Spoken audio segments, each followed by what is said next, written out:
Ang kwentong ito ay hango sa totoong buhay. Karanasan ito ng ama ni Melandro. Bale, lolo ito ni Mamay Nitay. Itago na lang natin siya sa pangalang Pedro. Taong 1920. Makato, Aklan.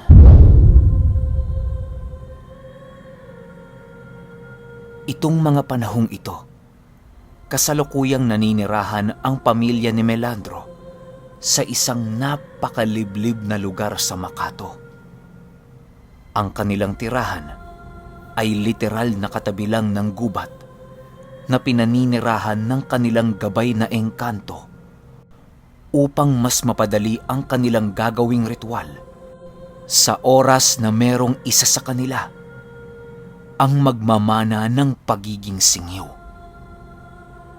Ang mga singiw noong mga panahong yon ay iisa pa lamang ang tinitirhang lugar upang mabuhay sila ng payapa.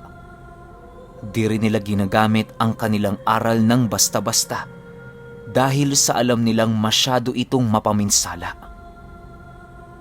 Ang singiw noong mga oras na yon ay nabubuhay ng payapa ng walang ginagambalang tao. Itong si Melandro noon ay isang musmus na bata pa lamang. Kahit sa murang edad ni Melandro, para na itong matanda kung mag-isip. Sinasanay kasi ito ng kanyang ama na maaga pang mamulat sa kanilang paniniwala at kultura upang maging madali na lamang para sa kanya ang aralin ang mga karunungan ng isang singiw. Sa pagkakataong ito, ayon kay Primo, ay nasyasampa ang ginintoang buhok ni Pedro na siyang ama ni Melandro. Kung lakas lamang ang basihan, walang tatalo dito sa ama ni Melandro. Siya kasi ang namumuno sa lahat ng singiw na nasa kanilang tribo. Ang kanilang paniniwala noon, huwag gamitin ang aral kapag walang nagagawang mali sa iyo. Ang pagpapayaman sa iyong karunungan ang iyong unahin upang maging kapaki-pakinabang ka sa ating uri. Isang araw, habang umiigib ng tubig itong si Melandro, bigla siyang nilapitan ng kanyang ama. Melandro, pagtapos ng ginagawa mo'y hanapin mo ako sa bahay nila Ining Rosing mo dahil meron tayong pupuntahan mamayang hapon. Wika ni Pedro. Oho, tay. Saglit lang. Matatapos na din ho ito. Sagot naman ni Melandro. Makalipas lamang ang ilang minuto, nadapo na nga si Melandro sa bahay ni Ining Rosing. Doon ay nadatnan niya ang kanyang tatay Pedro na nakikipag-usap sa mga matatandang singiw. Saglit lang, Melandro. Medyo importante lang ang mga bagay na aming pinag-uusapan. Wika ng ama ni Melandro. Tumangulang naman si Melandro upang maipakita ang kanyang pagsang-ayon sa sinabi nito. Habang nakaupo si Melandro, ay rinig na rinig niya ang pinag-uusapan ng matatandang singiw na naroon. Animoy nagtatalo ang mga ito sa bawat isa nang sa hindi malamang dahilan. Nang paunti-unti nang maunawaan ang pinag-uusapan ng mga ito, ay doon niya napagtantong merong kalabang nagtatangka sa buhay ng mga singiw. Sigurado ka bang tayong pinariringgan sa baryo? Wala naman tayong ginagawa. Bakit nais tayong kalabanin ng mga mananambal? Galit na wika ni Pedro. Siguro, Supremo, dahil na din sa ating mga aral kaya napagtanto ng grupo ng mananambal na tayo ay delikado. Masyadong mapanganib, Pedro, ang mga mananambal dahil sa meron niyang taglay na mutya. Ang kanilang pinuno sa grupo ay merong mutya ng lansones na siyang labis na magpapahirap sa atin kung pipiliin nating makipagdigma sa kanilang lahi. Wika ng isang matandang singiw. Hayaan mo. Bababa ko ngayon ng baryo upang kausapin ang mga mananambal. Tawagin niyo ang 5 sa ating pinakamalalakas na singyo upang sumama sa akin. Ihanda niyo rin ang mga tikbalang at bertud upang maging handa sa maaaring mangyaring hindi inaasahan. Sagot naman ni Pedro. Matapos nilang makapag-usap, agad namang tinungo ni Pedro ang kanyang anak na nakikinig. Melandro, umuwi ka muna sa bahay. Sabihin mo sa iyong ina na bababa tayo ng baryo para hindi ito mag-alala. Utos ng ama ni Melandro sa kanya. Sige ho, tay. Matapos makasagot ni Melandro, agad din naman itong tumungo sa kanilang bahay upang pagsabihan ang kanyang ina. Nang makabalik na si Melandro, agad namang nag-umpisang maglakad sila Pedro pababa sa baryo. Bago sila tuluyang umalis ng kanilang lugar, ay pinili nilang dumaan muna sa gubat na tinitirhan ng kanilang gabay upang humingi ng dagdag proteksyon sa kanilang gagawing lakad. Ayon kay Primo, na ang bertud ng demonyong hawak niya ay yun din ang minana ng kanyang ama sa kalololohan niya. Ang bertud ng demonyo ay nasa kaanyuan ng isang mahabang kuko na malabakal ang tigas nito. Napakaitim din ng kuko ng bertud na yon na kahit ang liwanag ay hindi kayang tumagos sa kabila nito. Habang naglalakad sila Melandro, ay patuloy pa rin ang pag-uusal ng ama nito sa kanyang bertud na nakatali sa kanyang bewang. Nang malapit na sila sa baryo, doon na nila inumpisahang maglagay ng tela sa ulo upang maikubli ang kanilang itinatagong buhok ng tikbalang. Habang sila ay naglalakad sa baryo, sinalubong agad sila ng grupo ng mga mananambal. Nakatingin lang ang mga ito sa malayo na merong 5 bilang. Nang mapansin ito ng ama ni Melandro, lumapit naman kaagad sila dito. Habang sila ay nagkakatinginan, pansin ni Melandro ang pandidiri ng mga ito sa kanilang uri. Wala kaming sadyang masama sa lugar na ito. Ang nais lamang namin ay kausapin ang inyong pinuno upang tanungin kung totoo ang mga sabi-sabing aming narinig. Wika ni Pedro. Ang sabi-sabi ay merong kalahating katotohanan at kasinungalingan. Nasa sa inyo na lamang yan kung ano ang paniniwalaan nyo. Wala din naman kaming hangad na masama sa lugar na ito. At ang nais lang namin ay alisin ang mga nababantang panganib sa mga ordinaryong taong naninirahan ng payapa. Sagot naman ng isang mananambal. Ninanais nyo bang makipagdigma sa aming uri? Wala kaming ginagawang masama sa lugar na ito magmula noong kami nanirahan dito. Palagi niyong itatak sa isip niyo na isa ang uri namin sa mga orihinal na naninirahan sa lugar na ito. Sa tinagal-tagal naming namumuhay dito, ay wala pa kaming nabibiktimang aming kababaryo. Sa ibang ibayo meron, pero dito, wala kaming tinatalo. Ngayon, kung magpupumilit kayong kalabanin kami, ay hindi namin kayo uurungan. Walang saysayang usapang ito kung hindi ko makakausap ang pinuno ninyo. Galit na sagot naman ni Pedro. Sa pagkakataong ito, medyo napakunot na ang mga mukha ng kasamang singiw ni Pedro. Ang mga mananambal naman ay tila bang ginawang katatawanan ang sinabi ni Pedro. Dahil sa mga pangyayaring yon, ay nag-amba ang isang singiw na kasama nila Pedro na sasapakin ang mananambal na tumatawa-tawa.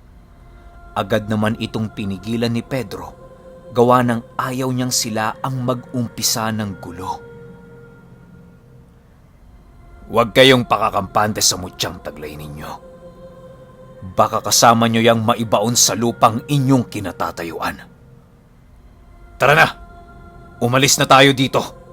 Walang saysay ang pag-uusap na ito. Dagdag pa ni Pedro. Nang marinig ito ng mga kasama niya, agad naman itong nagsitalikod sa kinaroroonan ng mga mananambal. Ang mga mananambal noong mga oras na yon ay walang kaide-ideya sa kung ano ang kayang gawin ng mga singiw na merong bertud ng demonyo. Sige lang! Batid naming hindi din naman magtatagal ang lahi ninyo. Sa dinami-dami na ng mga inubos naming lahi ng mga demonyo, ay masisigurado kong hindi na din kami mahihirapan sa pagpuksa ng lahi ninyo. Wika ng isang mananambal. Nang marinig nila ito, ay hinayaan na lamang nila. Pagdating nila sa kanilang lugar, nagkaroon sila ng isang pagpupulong. Sa pagpupulong na yon ay doon ipinahayag ni Pedro ang mga kaganapan sa baryo. Maaring masama ang lahi natin, pero wala silang karapatang husgahan tayo. Ang mga mananambal na yon, masyadong mapagmataas sa kanilang nalalaman. Akala nila, porke anak sila ng Diyos ay hindi natin sila malilipol. Ang tangi lang nating problema sa mga mananambal ay ang pinuno nitong merong mutya ng lansones. Hayaan ninyo at hihiling ako ng patnubay sa ating gabay upang maliwanagan tayo sa maaari nating maging hakbang sa pagpatay sa kanilang puno. Batid ko ang panganib na dala ng mga ito sa ating uri, kaya hinding-hindi ko ito pahihintulutan. Wika ni Pedro. Matapos makapagpulong ng mga singiw, ay siya rin namang pagpasya ng mga ito na unahan na ang mga mananambal upang hindi na ito magkaroon ng pagkakataong makalaban. Habang si Pedro ay naglalakad patungo sa tirahan ng kanilang gabay, ay kasabay nito ang paghahanda ng mga kasama niyang singiw sa kanilang mga ritual na gagamitin para sa mga mananambal. Melandro, habang bata ka pa, nais ko nang mamulat ka sa ating paniniwala. Maging isa kang malakas na singiw upang sa pagdating ng iyong panahon ay makakaya mo ring ipagtanggol ang iyong mga mahal sa buhay. Kagaya ng ginagawa ko ngayon sa ating uri. Huwag mo ding kakalimutang ibahagi sa iyong magiging anak ang mga karanasan mo. Dahil ito ang gagabay sa kanila patungo sa sukdulan ng kanilang kapangyarihan. Nais kong masaksihan mo lahat ang gagawin ko, Melandro. Lalong-lalo na sa gabing ito at sa mga susunod na araw. Wika ni Pedro sa kanyang anak. Nang marating na nila ang gubat na tinitirhan ng kanilang engkantong gabay, doon na isinigawa ni Pedro ang mga ritual na gagawin nito. Si Melandro naman ay nananatiling naroon sa sulok ng gubat habang pinapanood ang ginagawa ng kanyang ama. Nang makalapit na si Pedro sa engkantong kanilang gabay, ay tinanggal nito ang kanyang siyam na ginintoang buhok upang ipakita sa kanilang gabay. Pedro,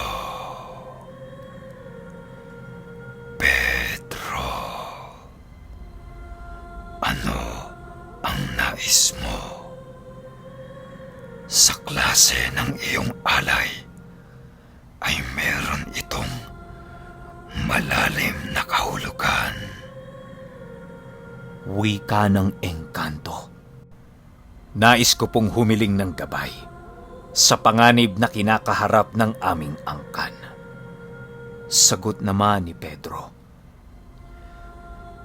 Pagkawasak, pagpatay, pag-iigante, kapuutan ang sagot sa iyong mga tanong. Makapangyarihan kayong mga singiw, Pedro. Huwag niyong hahayaan na merong mga hamak na tao ang tuturog sa inyong reputasyon. Alam niyo kung para saan ang aral Sa paraan na dapat itong ginagamit. Sagot naman ng gabay ng singiw. Kasabay ng pagwika ng gabay ay ang pagtalikod nito kay Pedro. Alam ni Pedro na hanggang doon lang ang maaari niyang makuhang patnubay galing sa kanilang gabay. Matapos niyang humiling dito, agad namang bumalik si Pedro sa kanilang lugar. Kumuha din siya ng mga nakaimbak na buhanging itim sa lugar na yon upang gamitin sa kanyang ritual na gagawin. Sa tabi ng kuwebang tinitirhan ng kanilang gabay, ay kumuha din si Pedro ng mga kawayan. Ang mga kawayang kinuha nito ay merong laman ng mga insektong tubong naninirahan sa lugar na yon. Ang mga insektong yon ayon kay Primo ay galing pa sa mundo ng mga itim na engkanto. Mas mabagsik ang mga insektong yon, gawa ng nilikha talaga ang mga ito para sa pambabarang. Sa oras na nahawakan ito ng isang dalubhasang singiw, ay doon na mag-uumpisang mangibabaw ang mahika negra o ang pangingibabaw ng demonyo sa insekto. Nang makabalik na sila Pedro sa kanilang tahanan, ay pinili niyang gawin ang kanyang ritual sa loob ng kanilang bahay.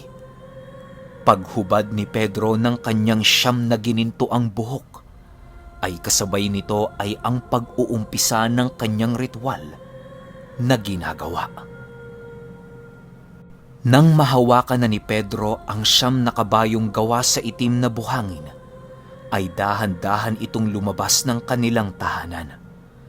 Sila Melandro ay sumunod na rin kay Pedro upang panoorin ang susunod nitong gagawin.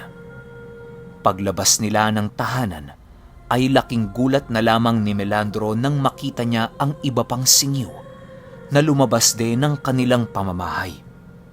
Pagbuka ng mga kamay ni Pedro, ay siya ring pagsunod ng ibang singiw sa ginagawa nito. Ang mga binitawan ng ibang singiw ay mga insekto. Samantalang kay Pedro ay siyam na itim na kabayo. Kahit mga insekto lang ang binitawan ng mga singiw na kasama ni Pedro, ay mas mabagsik pa rin ito ng 10 beses kumpara sa mga mambabarang ngayong pangkasalukuyang panahon. Tingnan mo, Melandro. Isang napakagandang pangitain sa kalagitnaan ng gabi. Wika ni Pedro habang tinitingnan ang mga insekto at kabayong itim sa langit. Animoy natakpan na ang buwan noong mga oras na yon, gawa ng napakaraming insekto ang lumilipad sa kalangitan.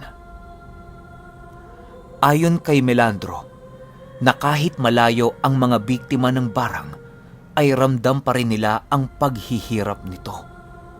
Sa oras na mapatay na nila ang biktima, ay mawawala ang koneksyon nila sa kaluluwa nito.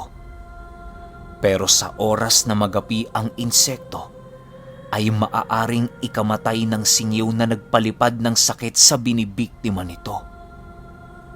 Kahit hindi alam ni Pedro, ang muka ng pinuno ng mga mananambal ay hindi ito naging hadlang para sa kanila. Dahil sa oras na pumasok na sa panaginip ang mga kabayong ginawa niya, ay doon na niya malalaman ang itsura ng puno ng mga mananambal. Papatayin ng mga kabayong yon ang mananambal nang hindi nila malalaman. Ang mga insekto naman ay pakululang ng mga singiw upang hindi malaman ng mga mananambal ang totoong kakayahan ng pinuno ng kanilang uri. Maaaring may singiw na magsakripisyo ng kanyang buhay dahil sa hindi basta-basta ang kanilang kalaban noong mga panahong yon. Lumipas ang 2 araw at napansin ni Pedro ang panghihina ng iilan sa kanyang mga nasasakupan. Nang mapansin ni Pedro na hindi normal ang mga iniinda nitong karamdaman, ay napagpasyahan niyang gamitin ang mga lumay na kanilang itinatago upang gamutin ang mga ito. Ining Rosing, ayos lang ho ba kayo? Tanong ni Pedro sa nanghihinang si Ining Rosing. Ayos naman ako, Pedro. Huwag mo akong alalahanin. Ang anak ko muna ang iyong unahin dahil makakatulong pa ito sa inyo. Ramdam ko, Pedro, ang pagkagapi ng mga insektong pinalipad ko. Binalda ng mga mananambal ang aking kaluluwa. Sagot naman ni Ining Rosing. Nang malaman ni Pedro ang mga pangyayaring yon, labis-labis na lamang ang galit niya sa mga mananambal. Habang nanggagamot ng mga kasama si Pedro, ay pinili na lang niya munang mag-isip ng plano kung paano niya maisa sa katuparan ang taktikang makakapatay sa pinuno ng mga mananambal. Sumapit ang gabi ng ikatlong araw at sa hindi inaasahang pagkakataon ay bumisita sa kanila ang isang grupo ng mga mananambal. Meron itong mga daladalang kagamitang pandigma na punong-puno ng usal. Animoy ang pupuntahan ng mga mananambal na yon ayon kay Melandro ay isang digmaan na ang makakalaban nila ay mga aswang. Dahil sa mga latigong hawak nito ay labis-labis ang pagkabahala ng mga singyo. Nang makita ni Pedro ang isang matandang nasa likuran ng mga mananambal, doon niya napagtantong yun na ang hinahanap niyang pinuno. Alam kong hindi kayo magagapi ng hindi dumadaan sa digmaan. Bilang mga mananambal, ay responsibilidad naming lipulin ang mga kagaya niyong merong kakayahan na magpahirap sa mga ordinaryong tao. Huwag kayong mag-alala dahil sisiguraduhin kong hindi kayo makakaramdam ng kahit anumang sakit kapag kayo ay napaslang sa aming mga kamay. Wika ng pinuno ng mananambal. Wala kaming ginagawang masama sa inyo. Kung merong may kasalanan sa labanang ito, ay kayo yun. Masyado nyo naman atang minamaliit ang aming uri. Nagkakamali ka, tanda. Hindi kami ang lahing dapat ninyong binabangga. Galit na sagot naman dito ni Pedro. Ang ibang singiw na naroon sa harapan ng matanda ay hindi gaanong nakakatingin dito, gawa ng napakalakas ng presensya ng mutya ng lansones. Di pa man nila nasisipat ang mutyang hawak nito, ay ramdam na nila ang matinding panghihina sa kanilang mga katawan na halos mapaluhod na sila sa lupa. Paglabas ng kwintas ng matanda ay biglang binalot ng kaba at takot si Pedro.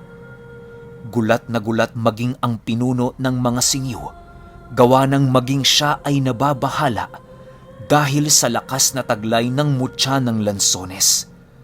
Kahit ang gabay nilang nasa liblib na gubat, ay ramdam nila ang pagtakbo nito papalayo sa kanilang lugar. Mutya ng lansones, mabisang panlaban para sa kagaya ninyong mga mambabarang. Ngayon mo ulitin ang sinabi mo kanina, iho. Wika ng puno ng mga mananampal. Habang silaw na silaw si Pedro sa mutya ng lansones na yon, ay siya namang pag-iyak ni Melandro dahil sa kakaibang sakit na kanyang nararamdaman. Animoy sa bawat pagtitig nila sa mutya ng lansones ay kinukurot ang kanilang mga puso. Dahil sa hindi nakayanan ng ibang singyo ang presensya nito, kaya wala na silang nagawa kung hindi gawin ang kanilang nais. Biglang nagpakawala ang mga ito ng mga insekto patungo sa kinaroroonan ng matanda. Paglapit ng mga insekto sa matanda, ay biglang bumagsak ang mga insekto sa lupa nang wala ng buhay. Kasabay ng pagkamatay ng mga insekto ay ang pagkawala din ng buhay ng mga singiw na nagpakawala nito. Dahil sa ginawa ng mga singyo ay doon na nag-umpisa ang digmaan sa pagitan ng dalawang lahi. Sa bawat pag-atake nila Pedro sa puno ng mga mananambal ay siyang pagsangga ng isang anghel na tinawag nito. Dahil sa anghel na yon na hiniling niya sa mutya ng lansones, kaya maraming singyo ang namamatay sa digmaan. Ang ibang mananambal naman ay pinagpipiestahan na ng mga insektong nakahanap ng kanilang papapaking mga mananampal. Maging ang mga uod at alupihan sa paligid ay ginamit na ng mga singyo sa digmaang kanilang kinakaharap. Si Pedro naman ay hindi mo na pinapalabas ang kanyang kakayahan, gawa ng naghihintay ito ng tamang pagkakataon. Pinagmamasdan niya muna ang pinuno ng mga mananambal sa ginagawa nitong pagpatay sa kanyang mga kasama upang maisagawa niya ang kanyang binabalak na plano. Dahil sa nalaman na ni Pedro ang oras na paglitaw ng anghel nito, ay doon na siya nag-umpisang gumalaw. Ang nais namang malaman ni Pedro ay kung anong oras naglalaho ang baluting nagagawa ng mutya ng lansones. Alam kasi niya ang lahat ng malalakas na mutya ay merong kahinaan dahil walang mutya o anting-anting ang perpekto sa mundong ito. Sa pagmasid ni Pedro sa digmaan, ay pansin niyang hindi nalalapitan ng mga singyo ang pinuno ng mga mananambal. Animoy napakahirap para sa kanya ang gawin ng kanyang binabalak. Isipin niyo, noong mga oras na nakikipaglaban ang pinuno ng mga mananambal, ay 2 na lamang ang mga kasama nito. Samantalang ang mga singyo na kasama ni Pedro ay medyo may karamihan pa, gawa ng maging ang mga babae sa kanilang angkan ay tumutulong na rin sa digmaan. Naging matatag ang puno ng mga mananambal sa kahit anong insekto o salot. Nakakaya niyang protektahan ang sarili niya kahit anong ibato sa kanya ng mga singyo. Habang nagmamasid si Pedro, ay hindi pa rin maalis sa kanyang isipan na kaya ng mananambal na yon ang lipulin ang kanilang lahi. Nang makita ni Pedro na napaslang ang kanyang asawa, ay biglang nawala sa kanyang isipan ang kanyang binabalak. Dahil sa pangyayaring yon ay napilitan si Pedrong sumugod sa mananambal upang ipaghigante ang kanyang namatay na asawa. Paglapit niya sa matanda, bigla siyang hinarang ng anghel na kasangga nito. Pinaulanan siya ng saksak sa katawan hanggang sa mawalan siya ng lakas upang makabangong muli. Habang nakahandusay si Pedro, ay patuloy pa rin ito sa pag-uusal ng kanyang lihim na karunungang taglay. Sabi ko sa iyo, kakainin mo ang lahat ng sinabi mo! Wika ng pinuno ng mga mananampal. Paglapit ng mananampal sa kinaroroonan ni Pedro, ay halos hindi siya makahinga, gawa ng napakabigat ng presensya ng matanda para sa kanyang katawan. Animoy 5 puno ng nyog ang nakadagan sa kanya noong mga oras na yon. Paglapit ng matanda, ay siya namang pag-usal nito ng sibat ni Atardar na siyang paboritong gamit ng mga mananampal. Nang papalapit na ang kamay ng matanda kay Pedro, ay bigla itong natigilan nang sa hindi malamang dahilan. Pagtingin ng matanda sa kanyang dibdib, ay laking gulat na lamang niya nang makita niya ang isang espadang gawa sa itim na buhangin na merong 5 ginintoang buhok ng tikbalang. Sa tingin mo, hindi ako gumagamit ng aral ng singyo? Di ka ba nagtataka kanina?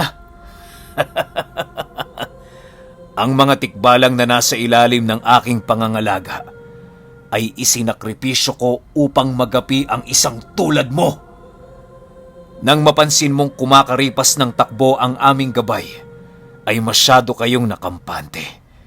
Hindi mo alam na tumulong ang gabay namin upang maisakatuparan ang aming plano at kapalit ng buhay mo ay kailangan ko pang isakripisyo ang 5 kong tikbalang. Pero di bali na, masaya akong makita kang unti-unting nawawalan ng buhay. Dahil sa digmaang ito, ay mag-uumpisa ang panibagong paniniwala ng mga singyo. At yon ang katatakutan at pangingilagan. Dahil sa ginawa nyo sa aming angkan, ay nagdulot ito ng pagkabuo ng puot sa aming mga supling. Kaya tanda, magpahinga ka na. Magkita na lang tayo sa kabilang buhay. Wika ni Pedro. Nang pabagsak na ang matanda sa kanyang harapan, ay siya namang pag-ilag dito ni Pedro. Pansin niya kasing maaari niyang ikamatay ang paglapat lamang ng mutya ng lansones sa kanyang katawan. Ang anghel na tinawag ng mananambal ay unti-unting naglaho hanggang sa mawala na ang bakas nito sa paligid. Ang mutya ng lansones namang hawak ng matanda ay naglaho na lamang na para bang bula matapos mamatay ang mananambal na nangangalaga rito. Nasipat din ni Pedro ang kanilang gabay ng umisi habang bumabalik sa kanyang tinitirhan. Dahil sa ang mananambal na yon ang unang nagpahirap sa kanilang lahi, ay ginawa itong parte ni Pedro sa ritual ng mga batang magiging singyo. Magpahanggang ngayon ay ginagamit pa rin nila Primo ang buto ng matandang minsan ang nagpahirap sa kanilang lahi. Si Mamay Nitay naman na siyang anak ni Melandro ay nagkaroon din ng isang albularyong naging katunggali na hindi natin masasabi kung ano ang mutyang taglay. Pero ito ang isa sa mga nakakakilabot na karanasan ng pamilya ni Primo, lalong-lalo na ng kanyang ama ni Mamay Nitay.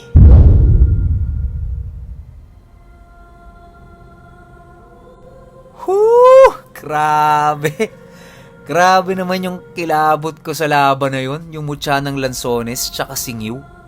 Pero ang tanong, anong karga nung makakalaban ni Mamay Nitay? 'Di ba?